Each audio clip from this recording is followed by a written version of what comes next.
নমস্কার বন্ধুরা, কেমন আছেন সবাই? আশা করি সবাই খুব ভালো আছেন, সুস্থ আছেন, আনন্দে আছেন। আপনাদের সবাইকে আমার চ্যানেলে স্বাগত জানাই। আজ আমি আপনাদের পড়ে শোনাব বুদ্ধদেব গুহর লেখা গল্প কুচিলা খাই।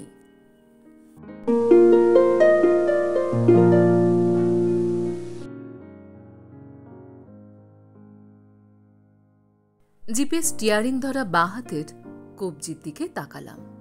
ঘড়ির রেডিয়ামে রাত 2:30 চকচক করছে। সেই দুপুর 2টোয় কটক শহর ছেড়েছি। তারপর মহানদী আর বিরূপার এনিকাট পেরিয়ে ঢেনকানেলের ওপর দিয়ে এসে হিন্দোল পেরিয়ে আঙুলে এসে পৌঁছেছি। সেখানে খাওয়া দাওয়া সেরে আবার রওনা হয়ে পূর্ণাকোটের মোড়ে এসে বাঁয়ে ঘুরেছি। তারপর চলেছি পাহাড়ে, জঙ্গলে, চড়াইয়ে উতরাইয়ে। পথের রাঙাধুলোয় গা মাথা সব একাকার হয়ে গেছে। জারকিনের জলপাই রংটার উপর ধুলোর আস্তরণ এমনভাবে পড়েছে যে ড্যাশবোর্ডের মৃদু আলোর রংটাকে খয়েরি বলে মনে হচ্ছে। জিপের হেডলাইটে দেখলাম সামনের একটা শালের খুঁটির গায়ে সাদা এক ফালি তক্তার উপর কালোতে লেখা টুলকা ফরেস্ট রেস্ট হাউস। একটি প্রায় সমকৌণিক বাঁকে চাকাগুলো আপত্তি জানিয়ে কিচকিচ করে উঠল। ঢুকে পড়লাম টুলকার বাংলোর হাতায়। সামনে পড়ে রইল হিম ভেজা সাদা ধুলোয় ঢাকা ভুরান্ডির রাস্তা, গাঢ় অন্ধকারে একটা ফ্যাকাশে স্বপ্নের মতো। তারপর কখন ঘুমিয়ে পড়েছি মনে নেই। ভোর হয়েছে। কুচিলা খাই ডাকছে পাহাড়ের ওপরের কুচিলা গাছ থেকে। দিল ঘুমের 12টা বাজিয়ে। এমন অসভ্য অভদ্র পাখি ভারতবর্ষের পাহাড় জঙ্গলে আর দুটি নেই। অন্য অনেক পাখি ডাকে বটে, তবে তাদের ডাক এমন শ্রুতিকটু কিংবা প্রয়োজনীয় নয়। কোটরার বাচ্চা যেমন বিনা কারণে লাফায়, এরা তেমনি বিনা কারণে ডাকে। সবসময় খাই খাই করছে, আর বিরাট বিরাট ডানা আর বিশ্বলোভী ঠোঁট দিয়ে যা পাচ্ছে তাই ঠোকরাচ্ছে। এমন লম্পঝম্পমান পাখির তালে বাত সারবে না তো বাত সারবে কিসে? ভেবেছিলাম অনেকক্ষণ ঘুমাবো, হলো না তা। জানলা দিয়ে ডিসেম্বরের সুনীল আকাশ দেখা যাচ্ছে। এমন আশাবাদী আকাশ বহুদিন দেখিনি। ঝকঝকে রোদ্দুর হাওয়ায় উঠছে ছুটি ছুটি ছুটি। কম্বলটা সরিয়ে উঠে বসলাম চৌপাওয়াতে। উঠে বসতেই দেখলাম বাংলোর পাশের ফাঁকা জায়গাটাতে কুয়োতলার কাছে কাপড় শুকোনোর দড়িতে কি একটা গোলাপি পদার্থ ঝুলছে। চোখ কচলে ভালো করে দেখলাম। প্রথমে বিশ্বাস হলো না। ভাবলাম কাল রাতের নেশা কাটেনি, কিন্তু আবার ভালো করে চাইতেই ইচ্ছে না করলেও পদার্থটির উপস্থিতি বিশ্বাস করতেই হলো। একটি গোলাপি রঙা নাইলন প্যান্টি। এই নিবিড় জঙ্গলে হাতি, বাইসন, বাঘ অধ্যুষিত পাহাড়ে এই কোন মেন সাহেব যে এই ভেঙে পড়া ছুঁচো ভরা বাংলো এসে রয়েছে? ঘরের বাইরে যেতে সাহসে কুলো না। ঘর থেকে হাঁক দিলাম, চৌকিদার! কখন তো আইজ্ঞা বলে চৌকিদার এসে দাঁড়ালো। সে আমাকে আগেও দেখেছে অনেকবার। আঙুল দিয়ে রমণী বাসটি দেখাতেই সে কাছে এসে বলল, চিন্তিয়া মেম সাহেব, কাল রাতির আইলা আউ মধ্যে কইলা 7 দিন রইব। মনে মনে ভাবলাম, জ্বালালে দেখছি। কোথায় একটু নিরিবিলি খেয়াল খুশি মতো দিন কাটাবো না, কোত্থেকে চিন্তিয়া মেম সাহেব এসে জুটল। হাত মুখ ধুয়ে জামা কাপড় পরে বারান্দায় আসতেই দেখলাম বারান্দার সামনে ঝাঁকড়া চেরি গাছটার পাশে, যেখানে অসম্ভব উদার একরাশ রোদ আর এক ঝাঁক ছাতার পাখি লুটোপুটি করছে, ঠিক সেইখানটিতে বেতের চেয়ার পেতে একটি বিদেশি মেয়ে বসে আছে। বাংলোর সামনের পাহাড়টার দিকেছে। পাহাড়টি বলতে গেলে একেবারে বাংলোর গেটের গা ঘেঁষেই উঠেছে। অনেকগুলো কুচিলা খাই হুঁ হুঁ করছে। কুচিলা গাছগুলোতে পাখা ঝাপটাচ্ছে, উঠছে, বসছে।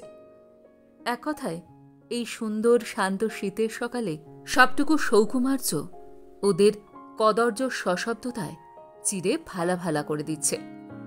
মেয়েটি কুচিলা খাইগুলোকে দেখছিল, এক দৃষ্টে চেয়েছিল।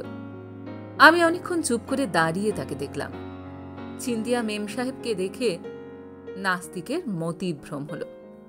এত স্নিগ্ধ, শান্ত, সমাহিত সৌন্দর্য আগে আমি আর দেখিনি। মেম সাহেবের যে এমন বাঙালি মেয়ের কমনীয়তা থাকতে পারে আমার ধারণার বাইরে ছিল। একটি কচি কলাপাতা রঙের গরম পোশাকে সে বসেছিল, পায়ের উপর পা দিয়ে। তার গ্রীবা হেলনের মনোরম ভঙ্গি, তার বসার ভদ্রভাব, তার আত্মতন্ময়তা সমস্ত মিলেমিশে আমার একটি চমক লাগল। এই সুস্নাতা সুগন্ধি বিদেশি মেয়েটি প্রকৃতির অন্য অনেক সুন্দরী ফুলের মতোই এখানে এই টুলকার জঙ্গলে আমার চোখকে তৃপ্ত করবে বলে কাল রাতেও ভাবতে পারিনি। ভাবলাম ওকে ডোন্ট কেয়ার করে বন্দুক কাঁধে বেরিয়ে পড়ি। আজকে খাওয়ার সংস্থান তো করতে হবে। এই ভেবে সিঁড়ি দিয়ে নেমে চেরি গাছটাকে বাঁয়ে ফেলে হনহনিয়ে এগিয়ে গেলাম। কিন্তু মেম সাহেব পেছন থেকেই সুপ্রভাত জানালো, অতএব ভদ্রতার খাতিরে ফিরতেই হল। মেম সাহেব অহেতুক ফর্মালিটি এড়িয়ে জিজ্ঞাসা করল, আচ্ছা, ওই যে পাখিগুলো চেঁচামেচি করছে ওগুলোর নাম কি? চৌকিদার বলছিল কুলাখাই। আমি হেসে বললাম, কুলাখাই নয়, কুচিলা খাই। বাংলায় আমরা বলি ধনেশ পাখি, ইংরাজি নাম দ্য গ্রেট ইন্ডিয়া হর্নবিল। মেম সাহেব শুনে বলল, দে আর এ নিউসেন্স টু দিস সেরেনিটি। তক্ষুনি বেরোনো হলো না। ওখানে বসে আর একবার কফি খেতে হলো। সিনথিয়া জোন্স বললেন, আমি এসে পড়াতে নাকি খুব ভালো হলো। এক ধরনের বিশেষ লতা সম্বন্ধে গবেষণা করেছে ও। আমি শিকারে প্রায়ই এখানে আসি শুনে ও বলল, তাহলে তো খুব ভালোই হলো। আপনার এখানের জঙ্গল পাহাড় সব চেনা আছে। তাছাড়া কাল তো আমি বিকালে হাতির তাড়া খেয়ে পালিয়ে বেঁচেছি। শিকার তো প্রত্যেকবারই করেন। এবার একটু অবলা সহায় হন, নইলে আমায় শূন্য হাতে ফিরতে হবে। লতা সংগ্রহ হোক আর না হোক, ভয়মুক্ত হয়ে জঙ্গলে পাহাড়ে বেড়ানোটাও তো একটা আনন্দের মতো আনন্দ। আমি বললাম, তথাস্তু, তবে একটু আধটু শিকার তো করতেই হবে। পট প্ল্যান্টিং, নইলে খাবেন কি? সিনথিয়া বললেন, কেন? টিনের খাবার সব সঙ্গে আছে। আমি বললাম, টিনের খাবারে আমার অরুচি। এখন উঠি, গোটা দই মুরগি মেরে আনি। কিন্তু তক্ষুনি ওঠা হলো না। সিনথিয়া উঠতে দিল না, বলল, বসুন না একটু, এমন সুন্দর সকাল, গল্প করা যাক। সিনথিয়া অনেক কথা জিজ্ঞাসা করল। আমার নাম কি, কি পেশা, শিকার করতে ভালোবাসি কেন, আর অন্য কোনো নেশা আছে কিনা, কি কি জানোয়ার মেরেছি, ইত্যাদি ইত্যাদি প্রচুর ছেলে মানুষের প্রশ্ন। অন্য জায়গা এবং অন্য লোক হলে হয়তো সব কথার উত্তর দিতাম না, কিন্তু লোকে যখন আমার মতো ছুটি কাটাতেই আসে, তখন একটা অকেজো ছেলে মানুষের রেশ মাখানো থাকে সেই সমস্ত ছুটিটাতে। তখন বুড়ো মানুষই করতেই মন চায় না। শেষকালে আড্ডার মায়া কাটিয়ে উঠলাম। বন্দুকটা হাতে নিয়ে বাংলোর হাতা পেরিয়ে পাহাড়ের নিচের সুরিপথে হারিয়ে গেলাম। আসবার সময় সিনথিয়া বলল, তাহলে মারবেনই মুরগি, ছাড়বেন না? আমি বললাম, আগে মারি, বাধা তো নেই। ও বলল, তবে মারুন, রান্না কিন্তু আমি করব। ভাবলাম, আরে হে যে গৌরীপুরী বৌদি আমার, কোথায় কোন থালায় কার হাতে যে কার ভাত বাড়া থাকে তা কি কেউ জানতে পারে? পরদিন বিকালে চা খাবার পর সিনথিয়াকে বললাম, চলুন মাছ ধরে আসি। কোত্থেকে? কেন? ভুরান্ডির পথে যে জলপ্রপাতটি আছে সেখান থেকে। আছে বুঝি জলপ্রপাত? নেই নাকি? দেখেননি এখনো? না তো। চলুন, নিয়ে যাচ্ছি। বাংলো থেকে বড় জোর 2 ফার্লং হবে। হাঁটতে হাঁটতে আমরা গিয়ে পৌঁছলাম লাল মাটির রাস্তার উপরে সেই জলপ্রপাতে। বেশ উঁচু থেকে জল পড়ছে ঝরঝরিয়ে, নিচে বেশ গভীর জল। একটা পুকুরের মতো হয়েছে সেখানে। সেখান থেকে জল 3টি ধারায় বিভক্ত হয়ে চলে গেছে জঙ্গলের গভীরে।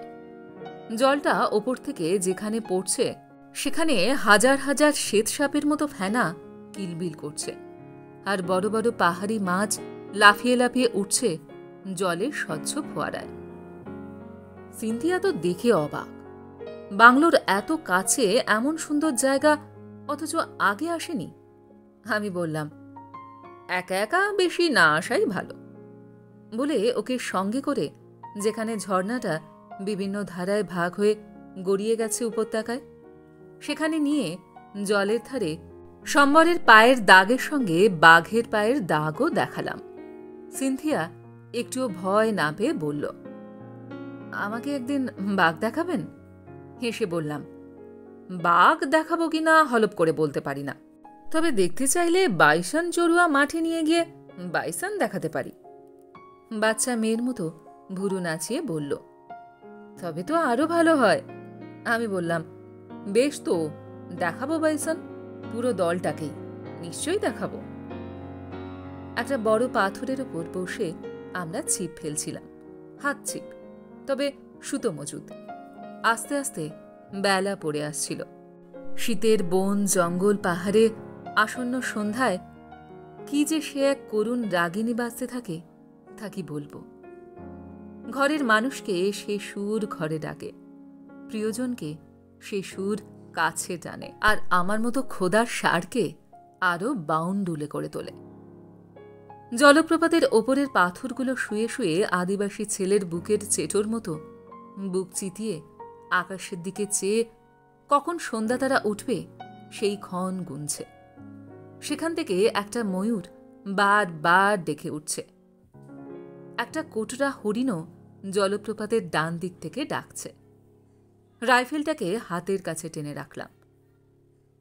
এই টানছে টানছে, ফতনা ডুবল, চেঁচিয়ে উঠল সিনথিয়া। আমি বললাম, টানো টানো। এক হাঁচকা টান মারল সিনথিয়া। মাছটা শেষ সূর্যের আলো আর জলপ্রপাতের জলের ছটায় মুক্তির জন্য শেষ বারের মতো ঝিকমিক করে উঠল। তারপরই সঙ্গের বেতের ঝুড়িতে তাকে পুড়ে ফেলা হলো। সিনথিয়া আনন্দে লাফাচ্ছিল। একটা আকাশে নীল রঙা স্কার্ট আর ফিকে গোলাপি হাতওয়ালা উলের সোয়েটার পরেছে ও। ওর নরম স্বপ্নীল সোনালি চুলে জলের গুড়ি হাওয়ায় এসে জমেছে। তার উপরে ক্লান্ত পৌষের বিষণ্ণ রোদের চুমু লেগেছে। মনে হচ্ছে সিনথিয়া জোন্স নয়, যেন এক প্রাচীনা আর্যকন্যা তার উদ্ধত কোমল গ্রীভাভঙ্গিতে এই জলপ্রপাতের সামনে দাঁড়িয়ে আছে। ওর দিকে তাকিয়ে থাকতে থাকতে হঠাৎ কেন জানি না আমার ওকে ভীষণ পেতে ইচ্ছে করল। ওর মতো সুগন্ধি সুহাসিনী স্বচ্ছতোয়া নারী আমার জীবনে এলে ভাবলাম হয়তো আমার রুক্ষ পৌরুষের দুর্গন্ধময় জ্বালা আজ থাকবে না। এই ভাবনাটা মনে ব্যক্ত হতে না হতে কোত্থেকে এক ঝাঁক ছাতারে পাখি ছ্যা ছ্যা করতে করতে খোনাখুনি মাথার ওপর দিয়ে উড়ে গেল। আমার ছিপেও একটা মাছ উঠল, বেশ বড় মাছ।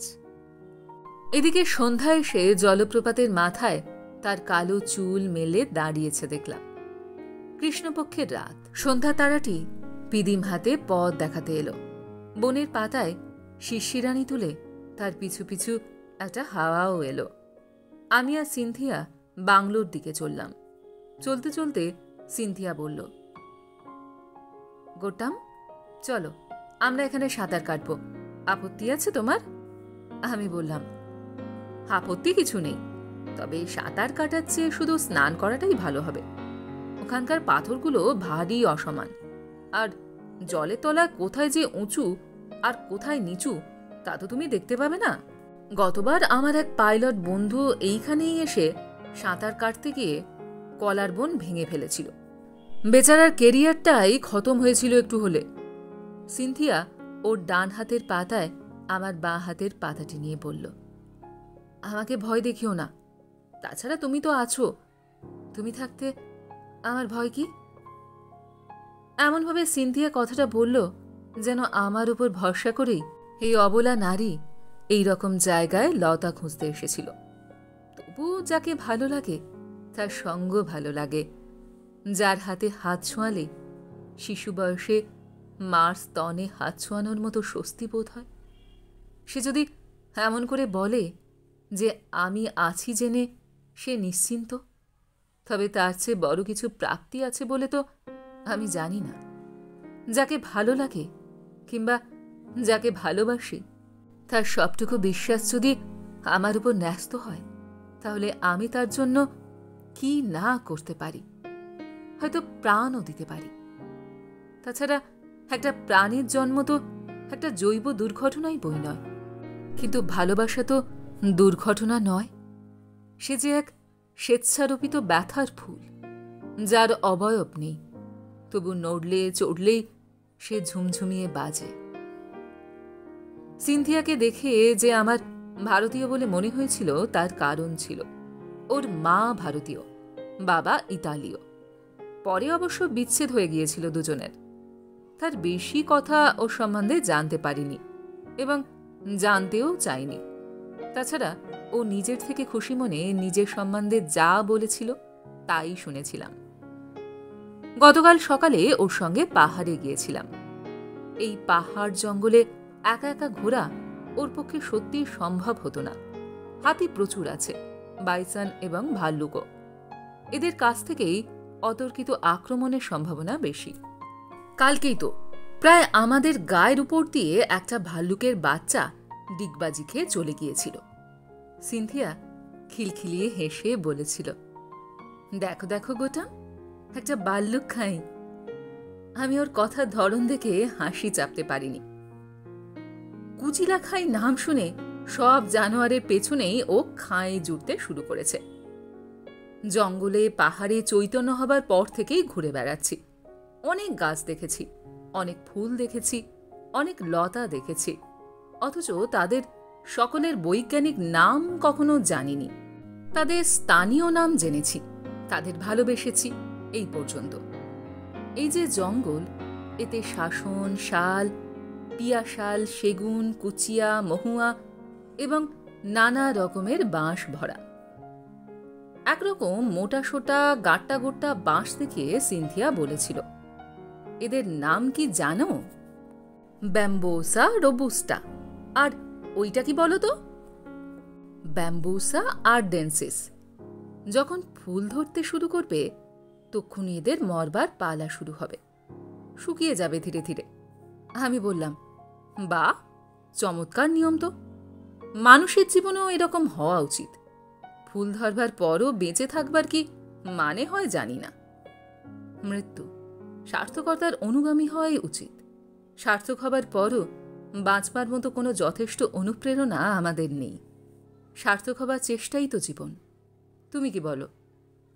সিনথিয়া নীলরঙা একগুচ্ছ ফুল হাতে দোলাতে দোলাতে বলল, মৃত্যু যদি সার্থকতার অগ্রগামী হয় তাহলে? আমি কিছু বলি না, আমি শুধু শুনি।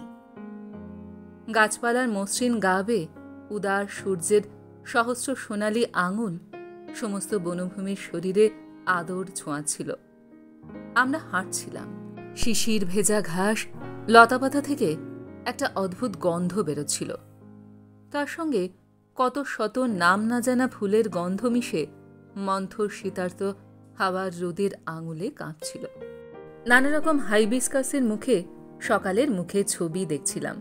সিনথিয়া আপন মনে এক একটা বিরাট উদ্ভিদের বৈজ্ঞানিক নাম বলছিল প্রায় স্বগোক্তির মতো। আর সেই নামের বহর শুনে যে লতা, যে ফুলকে ছোটবেলা থেকে দেখেছি, তাদের হঠাৎই খুব রাশ ভারী বলে মনে হচ্ছিল। আমি বললাম, এমারসনের কবিতাটা পড়েছ? কোন কবিতা? সিনথিয়া শুধল। যতটুকু মনে ছিল আমি তাই আবৃত্তি করলাম। But this young scholar who invade our hills, bold as the engineer who fills the wood, love not the flower they pluck and know it not, and all their botany is Latin names. Cynthia, superb, superb. আচ্ছা গোটাম, তুমি এই জঙ্গল পাহাড়কে খুব ভালোবাসো না? যদি তোমার মতো করে ভালোবাসতে পারতাম। আমি বললাম, তোমার ভালোবাসা জঙ্গল পাহাড়ের মতো নির্জীব বস্তুতে অপচয় করবে কেন? ভালো যদি বাঁচতে চাও তো তোমার কি পাত্রের অভাব? সিনথিয়া কথাটা জবাব দিল না, এড়িয়ে গেল এবং কেমন ব্যথিত হয়ে আমার দিকে অন্রেভিত চোখ তুলে চাইল।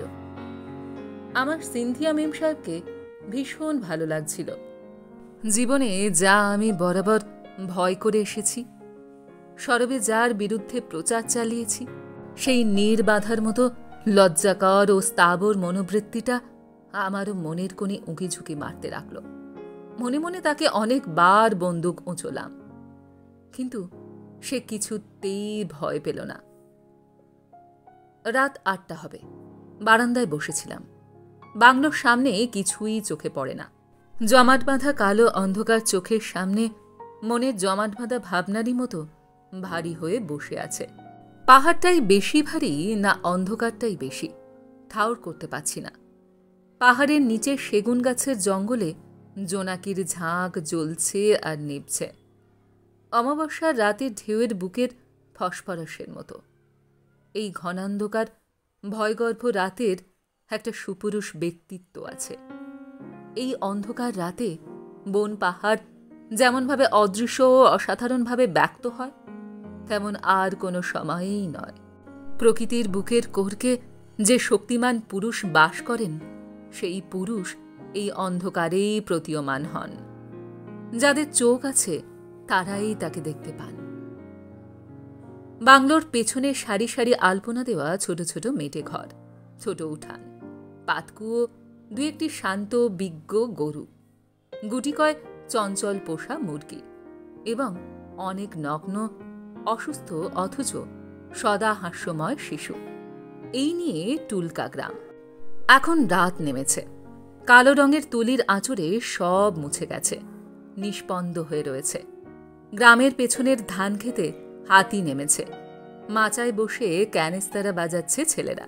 শীতের রাতে পায়ের নিচে সরায় কাঠের আগুন নিয়ে, শাল কাঠের মশাল করে তাতে আগুন জেলে আন্দোলিত করছে।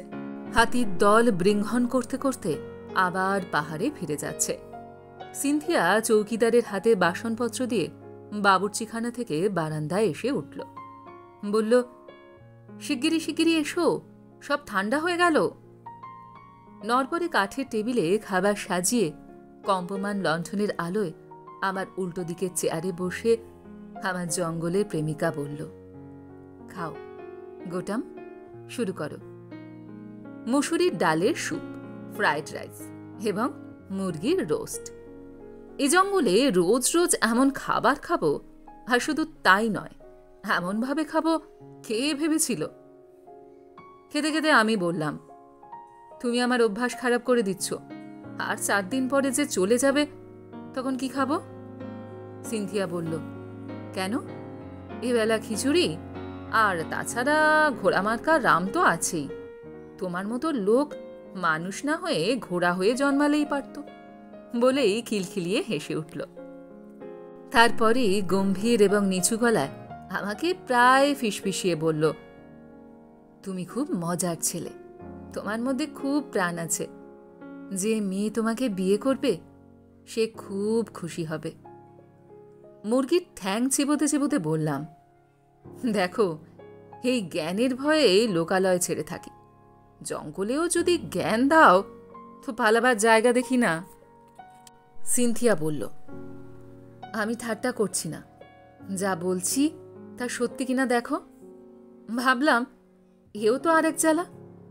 যাকে মনে মনে ভালো লাগতে আরম্ভ করেছে, যাকে প্রেয়সী বলে ভেবে আকাশ কুসুম কল্পনা করছি, সে হঠাৎ পিসিমা বনে উপদেশ দিতে আরম্ভ করল। পড়াশোনাটা করলে কি করে কথা গুছিয়ে বলতে হয় তা শিখতে পারতাম। একে তো কাউকে আমার আদপে কিছু বলবারই থাকে না। যদি বা বলার মতো কোনো কথা জমে, তাও মনে মনে হাড়ির মধ্যে খিচুড়ির মতো টকবক করে, বলা আর হয় না। কিছু বললাম না, উত্তরে চুপ করেই রইলাম, কারণ আমি জানতাম বলবার সময় এখনো আসেনি। জীবনে একটা ভীষণ রকম প্রয়োজনীয় কথা বলবার জন্য একটু মানসিক প্রস্তুতি প্রয়োজন, অন্তত আমার। আমরা চুপচাপ খাচ্ছিলাম। সিনথিয়া চামচে করে একটু একটু ফ্রাইড রাইস আলতো করে মুখে তুলছিল, তারপর নিঃশব্দে চিবোচ্ছিল। ওর হাঁটায়, কথা বলায়, চোখের চাউনিতে, এমনকি খাওয়াতেও এমন একটা শান্তশ্রী, এমন একটা সহজিয়া রেশ আছে যে ওকে দেখে আমার মনে হতো ওর জীবনে বোধহয় কোনোদিন ওকে নিজের ইচ্ছার বিরুদ্ধে চলতে হয়নি। নিজে যা ভালো মনে করেছে সেই শুভবুদ্ধি থেকে নড়তে হয়নি। তাইও পাহাড় থেকে প্রথম বেরোনো ঝর্ণার মতোই পবিত্র, স্বচ্ছ দোয়া। কোনো বাঁধ বাঁধা হয়নি এ পর্যন্ত ওর ইচ্ছা বা রুচির বিরুদ্ধে। সবচেয়ে আশ্চর্য লাগত ও যখন হাসত। প্রথম চোখের তারায় একটু বিদ্যুতের ছটা দেখা যেত, তারপর সেই ছটা ছড়িয়ে যেত সমস্ত মুখময়। পাতলা দুটি জিনিয়া ফুলের পাপড়ির মতো ঠোঁট, দুসারি সুচারু দাঁতে, সুকুমারী চিবুকে। ভাবতাম, এমন করে কেউ কি হাসতে পারে? কিংবা কোনো মেয়ের হাসি এমনভাবে কোনোদিন দেখিনি বা দেখবার চেষ্টাও করিনি কোনোদিন, হয়তোবা আগে। সিনথিয়া যতক্ষণ কাছে থাকত ততক্ষণ আমার সমস্ত সত্তা ঘিরে একটি সুগন্ধ উঠত অনুক্ষণ। ওর সান্নিধ্যে কোনো জ্বালা ছিল না, কোনো কামনার ধারালো ছুরি কখনো আমাকে ফালাফালা করত না। ওর সান্নিধ্য আমার অনেক নৈরাশ্যের অতল গহ্বর আলোকিত করে রাখত। আমার অনেক ভালো লাগাকে মৌসুমী ফুলের মতো সমস্ত সত্তা জুড়ে ফুটিয়ে তুলত। মনে মনে আমি নিজে যা নই তাই মনে হতো। মনে হতো আমিও ওর মতো শুচি, পবিত্র, ওর মতো সরল।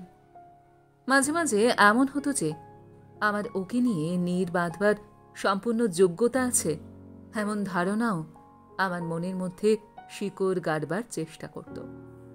তখন সত্যিকারের ভালোবাসার সন্তান যে বিনয়, সেই বিনয় এসে আমাকে তুড়ে বলতো, তুই একটা অপদার্থ। অমনি মূর অতি ছাড় ভাব নিয়ে নিজের নৈরাশ্যের খনির ভেজা পিছল সিঁড়ি বেয়ে অন্ধকারে অনিশ্চয়তায় আবারও নেমে যেতাম। আর যাই হোক, আমি কোনোদিনই বোকা ছিলাম না, আমি জানতাম। কিন্তু বুঝতে পারতাম যে সিনথিয়া যে কোনো কারণেই হোক আমাকে পছন্দ করে। মানে নিছক পছন্দ করার জন্য নয়, আমাকে ওর বিশেষ একভাবে ভালো লাগে বুঝতে পারতাম। ওর চাউনি, ওর কথার সুর, আমার সামান্য সুখের জন্য ওর উৎকণ্ঠাতেই বুঝতে পারতাম। আর অবাক হয়ে যেতাম যে এই ছাত্রীটির পড়াশোনার চেয়ে আমার প্রতি আগ্রহ বেশি বলে। ওর মধ্যে কোনো সস্তা জিনিস ছিল না, কোনো ন্যাকাপনা ছিল না। আমার এই উদ্দাম জঙ্গলিপনা ওকে আকৃষ্ট করেছিল। ও দুচোখে আমি আমার এই আলো, হাওয়া, বন, পাহাড়ের জীবনকে শুষে নেবার জন্য আকুতি দেখতে পেতাম। ভারী ভালো লাগতো। এত ভালো আমার কোনো দিন লাগেনি। খাওয়ার পর বারান্দায় বসে আর একটু গল্প করা হলো। সিনথিয়া বলল, তুমি রোজ আমাকে ঠকাচ্ছ, কাল আমাকে চান করতে নিয়ে যেতেই হবে সেই জলপ্রপাতে। আমি বললাম, হবে খন, রাত তো পোয়াক।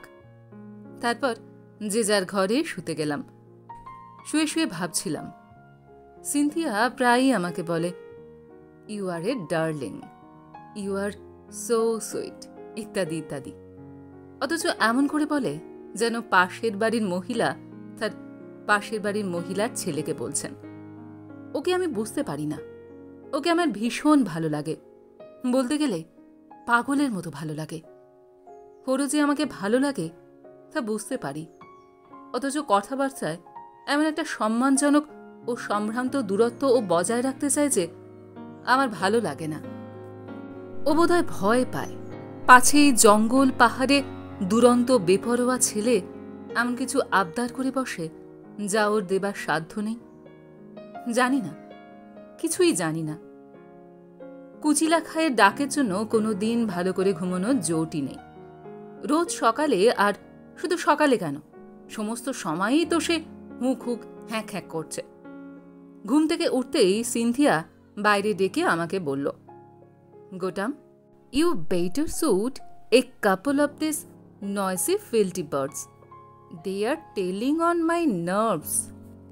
চৌপাহাতে বসে বসেই বললাম, কেন, তোমার কি বাত হয়েছে নাকি? সিনথিয়া রেগে বলল, না না, সত্যি বলছি, এই পাখিগুলোকে আমি আশা অবধি সহ্য করতে পারছি না। প্রাতরাশ খেয়ে সিনথিয়া সাদা স্ট্যান্ডার্ড হেরাল্ডে চেপে আমরা ঝর্ণাটায় গিয়ে পৌঁছলাম। তখনও জল বেশ ঠান্ডা। আমি বললাম, আর একটু পরে নেমো, অসুখ করে যাবে। সিনথিয়া বলল, বেশ, তবে আগে চলো, জলপ্রপাতের মাথায় যে সুন্দর জায়গাটা দেখা যাচ্ছে সেখানে উঠি, জলটা কোথা থেকে আসছে দেখব। আমি বললাম, ঝোঁক যখন হয়েছে তখন তো আর বাধা শুনবে না। জলপ্রপাতটা বেশ উঁচু, মাথা থেকে নিচের পুকুর প্রায় 100 ফিট হবে। তবে সেখানে 3-4টে প্রপাত, কম বেশি 15-20 ফিট উঁচু, একের মাথায় আর এক। পাকডন্ডি ঘুরে ওপরে উঠতেই চোখ জুড়িয়ে গেল। আমি কোনোদিন ওপরে উঠিনি। গভীর জঙ্গল আর লতাগুল্মর আড়াল থেকে চওড়া পাথরের খয়েরি আর কালো চাতাল বেয়ে জলধারা কুলকুল করে বেয়ে আসছে। এসে শীতের সকালে ক্রীড়াচ্ছলে রামধনু চুল উড়িয়ে ঝাঁপ দিচ্ছে নিচে। ওপরে দুধারে লতাপাতা ঝুঁকে পড়ছে, দুধারেই চমৎকার ছায়া শীতল। রোদে পাথর যতটুকু গরম হয়েছে তাতে তার উপর শুয়ে থাকতে ভারী আরাম। জলধারার দুধারে থোকো থোকো কি একটা জংলি লতায় ফিকে নীল ফুল ফুটে আছে। পাথরের কালোতে খয়েরিতে, জলের ফেনিল সাদাতে আর এই নীল লতার নীলে এমন একটা অপার্থিব ছবির হয়েছে যে কি বলবো। সিনথিয়া লতাগুলোর কাছে গেল, তারপর বলল, এগুলোর নাম কি জানো? Passion flower. এগুলো জংলি লতা মোটেই নয়, নিশ্চয়ই কোনো শৌখিন লোক এখানে কোনোদিন লাগিয়ে গিয়েছিল। সিনথিয়া বলল, আমি এমন জায়গা ছেড়ে নিচে যাচ্ছি না। সেই জলধারা ধরে সামান্য এগোলেই বেশ গভীর 2-3টে জায়গা আছে, যেখানে জল 1 কোমর থেকে বুক অব্দি। সবচেয়ে মজা হচ্ছে এখানে জল একেবারে ফটিক স্বচ্ছ, মন হারালে মন কুড়িয়ে নেওয়া যায়। সিনথিয়া ফ্লাক্সে করে কফি বানিয়ে এনেছিল। বললাম, তুমি চান করো, আমি কফি খাই। তুমি চান করবে না? করব, জল একটু গরম হোক। হালকা গোলাপি রঙের একটা সাঁতারের পোশাক পরেছিল সিনথিয়া। ঝকঝকে জলের মধ্যে একটা গোলাপি হাঁসের মতো মনে হচ্ছিল ওকে। বাদামিকে শ্বেতাতে মেশানো ওর আশ্রয়কুল হাত দুখানি জলের মধ্যে ফোয়ারা উঠাচ্ছিল। মাঝে মাঝে দাঁড়িয়ে পড়ে বলছিল, সব কফি খেও না কিন্তু। আমি কফিতে চুমুক দিচ্ছিলাম আর ভাবছিলাম, এ কদিন শিকারে আমি প্রায় গেলামই না, অথচ কি করে যে কটা দিন কেটে গেল টেরই পেলাম না। সিনথিয়া তো আর 2 দিন বাদেই চলে যাবে। তারপর সময়টা সকালবেলায় কুয়াশার মতো একেবারে আমার উপর চেপে বসবে। তবু বেশ কাটল এ কটা দিন। এত কাছ থেকে এত দূরে কি করে থাকতে হয়, সিনথিয়ার কাছে তা শেখার আছে। হঠাৎই আমাকে চমকে দিয়ে সিনথিয়া চিৎকার করে উঠল, হেল্প হেল্প! তাকিয়ে দেখি জলের তোড়ে সিনথিয়া নিজে প্রপাতের দিকে ভেসে চলেছে আর প্রাণপণে হাত পা দিয়ে নিজেকে বাঁচাবার চেষ্টা করছে। সেখান থেকে প্রথম প্রপাতটি বড়জোর 30-40 ফিট হবে। কাণ্ডজ্ঞান রহিত হয়ে লাফিয়ে পড়লাম জলে। জল তো সেখানে সামান্য, হাঁটুও নয়, কিন্তু কি পিছল! লাফাবার সঙ্গে সঙ্গে এক প্রচণ্ড আছাড় খেলাম। হাঁটুতে এমন একটা চোট লাগলো, পাথরের উপর পড়েছে, মনে হলো অজ্ঞান হয়ে যাব। অজ্ঞান যে কেন হলাম না জানি না, কিন্তু সিনথিয়া বেঁচে গেল। আমার পাশ দিয়ে ভেসে যাবার সময় ওর হাত আমার হাতে লাগলো এবং আমি প্রায় শোয়া অবস্থাতেই হ্যাঁচকা টান দিয়ে একটা বড় পাথরের দুপায়ে ভর রেখে ওকে আমার কাছে টেনে আনলাম। ভয়ে বেচারির চোখ মুখ শুকিয়ে গেলেও ওর ঠোঁটে সেই আশ্চর্য হাসিটি লেগেই ছিল। কিছুটা অভাবনীয়তায়, কিছুটা প্রাণ প্রাপ্তির আনন্দে ও অস্ফুটে কি যেন বলে উঠল, বুঝলাম না। সিন্ধিয়াকে বাঁচাতে পেরে যে আনন্দ না হলো তা নয়, কিন্তু হাঁটুটাকে বোধহয় আর কোনোদিন সোজা করতে পারবো না। আমরা দুজনে কোনো রকমে গড়িয়ে গড়িয়ে কিনারায় এসে পৌঁছলাম। তারপর সিন্ধিয়া নিজে প্রথমে উঠে আমাকে উঠতে সাহায্য করল। কোনো রকমে পাথরে পৌঁছেই চিত হয়ে শুয়ে পড়লাম। হাঁটুটার মাংস একেবারে থেঁতলে গিয়েছিল, তার উপর রক্ত চোয়াতে শুরু করেছিল। সিন্ধিয়া কি করবে বুঝতে পারছিল না। প্রথমে হাত দিয়ে রক্তটা মোছবার চেষ্টা করল, তারপর হঠাৎ অভাবনীয়ভাবে আমার বুকে ঝাঁপিয়ে পড়ে আমার কপালে চুমু খেল। তারপর অনেকক্ষণ আমার ভিজে বুকে শুয়ে ফুপিয়ে কাঁদতে লাগল। ওরকম চাপা মেয়ে যে কি করে এমন বেহিসাবি হলো ভাবতে পারছিলাম না। আমি কুনুইতে ভর দিয়ে উঠে বসবার চেষ্টা করে বললাম, তুমি কি পাগল হলে বোকামে? আমার কিছুই হয়নি। সিন্ধিয়া তবু শুনল না। আমার পাশে অসহায়ের মতো বসে আমার দিকে চেয়ে থাকল। সোনালি চুলে মোড়া ওর জল ভেজা সেটা গ্রীবার দিকে তাকিয়ে একটি রাজহাঁসের কথা আমার মনে হলো, যাকে আমি গুলি করেছিলাম। তারপর বাঁচাবার চেষ্টা করেছিলাম, কিন্তু বাঁচাতে পারিনি। ভোর হয়েছে অনেকক্ষণ। সকালে চা খাওয়া হয়ে গেছে। বারান্দায় ইজি চেয়ারে বসে আছি, হাঁটুতে ব্যান্ডেজ বেঁধে। লোকজন জোগাড় করে বাঁশ দিয়ে স্ট্রেচার বানিয়ে সিন্ধিয়া ঝর্নার ওপর থেকে আমাকে কাল নামিয়ে নিয়ে এসেছিল। নিজে গাড়ি চালিয়ে পূর্ণাকোট থেকে ডাক্তার এনেছিল।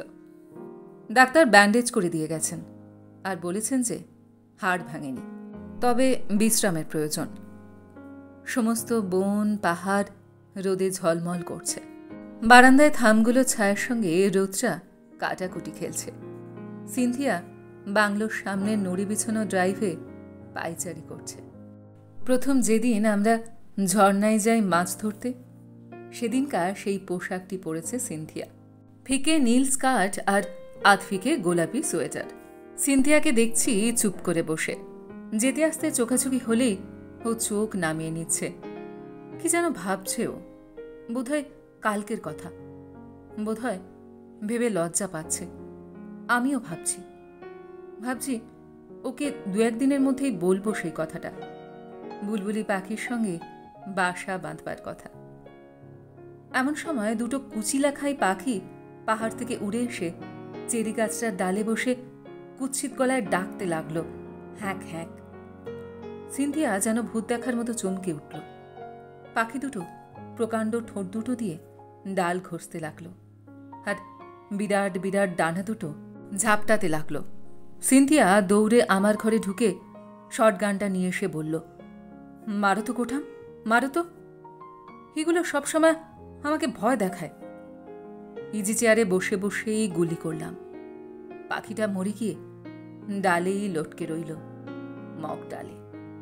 অন্যটা হুঁক হুঁক করতে করতে উড়ে গেল। কিছুক্ষণ আগে থেকেই জঙ্গলের মধ্যে একটা দুরাগত গাড়ির ইঞ্জিনের গুনগুনানি শুনতে পাচ্ছিলাম। এখন গাড়িটা দেখা যাচ্ছে, একটা কালো গাড়ি। কাছে এলো গাড়িটা, পূর্ণাকোটের দিক থেকে আসছে। তারপরই বাংলোর হাতায় ঢুকে পড়ল। দেখলাম একটা কালো রোলস রয়েস গাড়ি। সামনে কোনো দেশীয় রাজ্যের পতাকা উঠছে পতপতিয়ে। গাড়িটা এসে বাংলোর সামনে দাঁড়ালো। উর্দিপড়া সোফার এসে পেছনের দরজা খুলে ধরল। একজন মোটাসোটা ছোটখাটো ভদ্রলোক নামলেন। পরনে দামি স্যুট, মাথায় স্ট্রং হ্যাট। বয়স কম করে 50 হবে। হঠাৎ সিন্ধিয়ার দিকে তাকিয়ে আমি অবাক হয়ে গেলাম। ওর চোখ দেখে মনে হলো এ ওর চোখ নয়। ছুলোয়া শিকারের তাড়া খেয়ে শিকারির সামনে পড়া কোনো চিতল হরিণীর চোখ, যার বাঁচা হলো না, হবে না। লোকটা চিবিয়ে চিবিয়ে সিন্থিয়াকে বলল, what's all this about? Why am I playing that old bitch for? Cynthia চোখে আগুন ছড়িয়ে দুহাত তুলে সমর্পণের ভঙ্গিতে বলল, all right, you have your way. Now, for God's sake, keep your bloody mouth shut. আমি কিছু বোঝা বা বলবার আগেই সিন্থিয়া প্রায় আমার হাত থেকে বন্দুকটা ছিনিয়ে নিল, নিয়ে একবার লোকটার দিকে তুলল, তারপরই আমার ঘরে রেখে এলো। রেখে এসে আমার ইজি চেয়ারের পাশে আমার কাঁধে হাত রেখে সিনথিয়া বলল, গোটাম, আমি যাচ্ছি। ওর হাত চেপে ধরে আমি বললাম, কোথায় যাচ্ছ? ও বলল, আমার অতীতে ফিরে যাচ্ছি। আমি খারাপ, আমি খারাপ, আমি মিথ্যেবাদী, আমি খারাপ। ওকে কাছে টেনে আমি বললাম, তুমি ভালো, তুমি ভালো, তুমি ভালো। তোমার অতীত নেই, তোমার কেবল ভবিষ্যৎ আছে। সিনথিয়া আমার মুখের দিকে চেয়ে এক মুহূর্ত যেন কি ভাবল, তারপর লোকটার দিকে আঙুল দেখিয়ে ফিসফিসিয়ে পড়ল, ওইটা আর একটা কুচিলা খাই। এক মুহূর্ত চুপ করে থেকে সিনথিয়া বলল, চললাম গোঠাম। বলল, তোমাকে মনে থাকবে, আমাকে ভুলে যেও তুমি। বলতে বলতে সিঁড়ি বেয়ে নেমে দৌড়ে গিয়ে গাড়িতে উঠল। আমি চেঁচিয়ে উঠলাম, সিনথিয়া, সিনথিয়া। কিন্তু উত্থান শক্তি রহিত আমার চিৎকার ডুবিয়ে দিয়ে মহারাজার গাড়ির আওয়াজ বাংলোর হাতা পেরিয়ে গেল। পেছনে পেছনে সোফার সিনথিয়ার স্ট্যান্ডার্ড হেরাল্ড চালিয়ে নিয়ে গেল। সেই ভাঙা সকালের রাঙা আলোয় আমি একা একা বসে রইলাম টুলকার বাংলোর বারান্দায়। হাওয়ার দোলায় মরা কুচিলা খাই পাখিটার পালকগুলো আন্দোলিত হচ্ছিল। একবারের জোর হাওয়ায় মরা পাখিটা ধপ করে নিচে পড়ল। পাখিটার দিকে তাকিয়ে থাকতে থাকতে আমার বড়ই কষ্ট হলো সিনথিয়ার জন্য। ওর জীবনময়ই কুচিলা খাই, কটা কুচিলা খাই আর ও মারতে পারবে?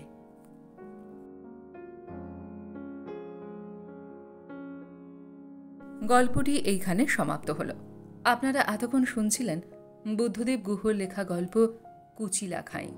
গল্পটি আপনাদের কেমন লাগলো বা আমার গল্প পাঠ আপনাদের কেমন লাগলো কমেন্ট সেকশনে অবশ্যই লিখে জানান।